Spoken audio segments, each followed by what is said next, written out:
Ilan sa mga supporters ng Singing Queens may request sa TVJ Production na maaaring magbigay daan para mas umusbong ang karera ng bawat miyembro ng grupo.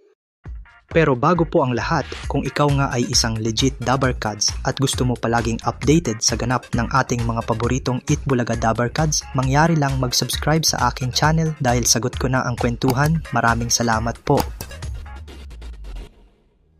Kasabay nga ng pagkawala ng segment na Perafee ay ang pagdalang ng paglabas ng mga Singing Queens sa Eat Bulaga. Sa sobrang dalang nga ay halos 3 o 2 beses na lang sa mga nakalipas na buwan kung mapanood ang grupo na mag-perform sa show. At etong buwan ng Mayo ay 2 beses pa lang silang napapanood ng kanilang mga supporters. Ang huli nga ay mahigit 2 linggo na ang nakakaraan kung saan kasama silang sumugod ng mga Dabarkads sa Robinsons Mall, Las Piñas. Kaya naman nababahala na rin ang ilan sa kanilang mga supporters kung senyales na ba ito ng maaaring pagkawala ng tuluyan ng grupo sa show. Dahil ayon sa kanila ay parang ganito rin ang nangyari sa mga nakaraang talents ng Eat Bulaga tulad ng EB Babes at That's My Bae, kung saan unti-unting nabawasan ang exposure ng grupo sa show hanggang sa tuluyan na lang silang hindi na napanood pa.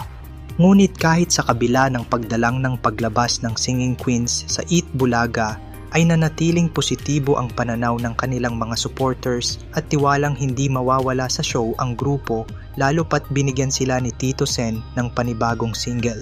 Gayunpaman, hindi pa rin sapat para sa ilang masugid na taga-suporta ng Singing Queens ang pagbibigay lang ng bagong kanta sa grupo.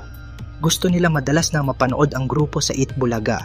Kaya naman, mayroon silang request sa management na kung hindi rin naman magiging regular ang Singing Queens, mas mabuti na daw na bitawan na nila ang pangangalaga sa grupo lalo't hindi naman daw ganon kadalas kung magkaroon ng event na pwedeng mag-perform ang Singing Queens.